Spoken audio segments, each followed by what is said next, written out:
அத்தியாயம் 16.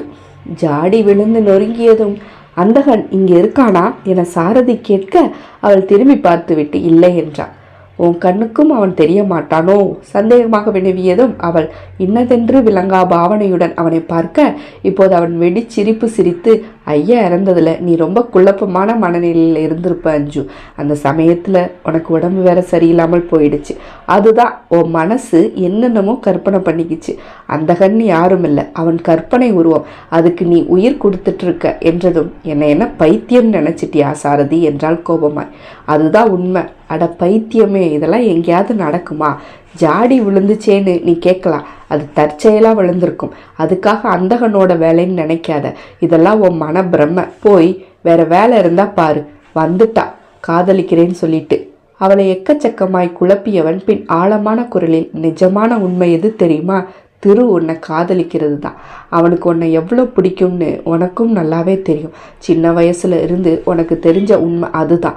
எனக்கு அந்த உண்மை தெரியும். நீ அவனை கல்யாணம் பண்ணி காதல் பண்ணு, அதுதான் சரியா இருக்கும் சொல்லிவிட்டு அவன் கிளம்பி விட்டான்.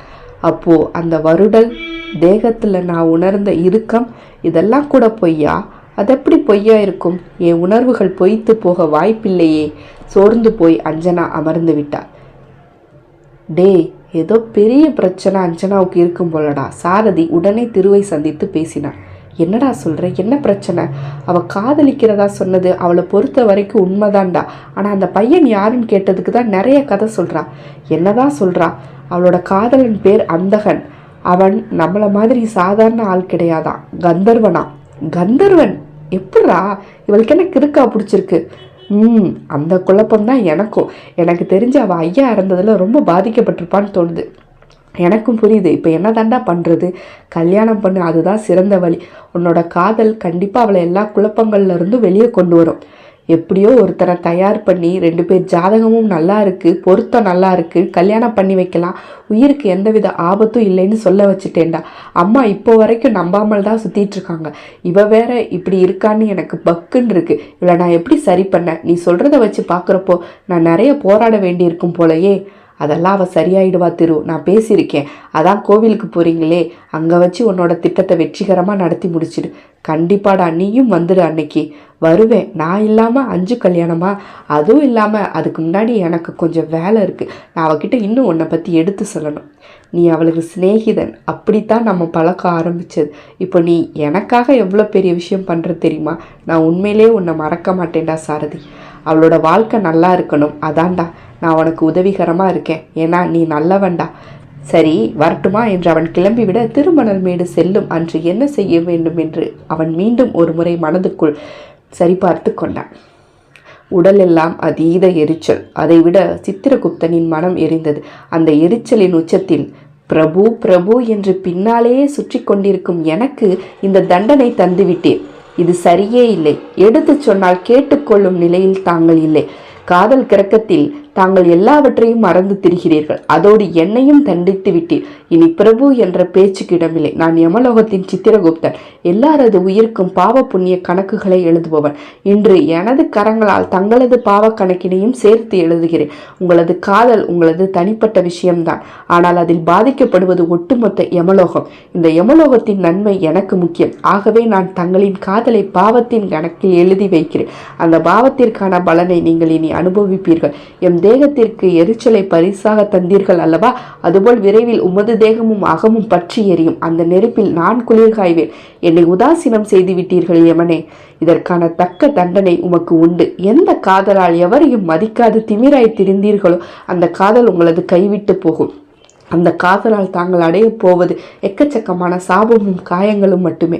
வரும் அந்த நாள் விரைவில் வரும். அன்று தங்களுக்கென இருக்கும் கர்வம் எல்லாம் அழிந்து போகும். தங்களின் பதவி பறிபோகும். தங்களது எல்லாமே பறிபோகும். அவளது உயிரை நான் எடுக்க வேண்டாம் என்று தானே இவ்வளவும் செய்தீர்கள். இனி அவள் உங்களது உயிரை எடுப்பாள், அணு அணுவாய் எடுப்பாள்.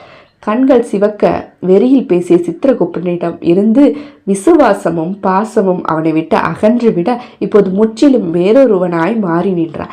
இதுதான் சமயம் என்று இந்திரன் அவன் முன்னே பிரசன்னமானான். சித்திரகுப்தனின் இந்த மாற்றம் அவனுக்கு பல விதங்களில் உபகாரமாக இருக்கும் என்பதால் அவனுடன் கூட்டு சேர்வது நல்லது என்று நினைத்து சித்திரகுப்தா என அழைத்தான். என்ன இந்திரா, உடல்நிலையில் முன்னேற்றம் உள்ளதா? எரிச்சல் எல்லாம் மட்டுப்பட்டதா? எள்ளி நகையாட வேண்டுமென்றே வந்திருக்கிறாய் போல இந்திரா.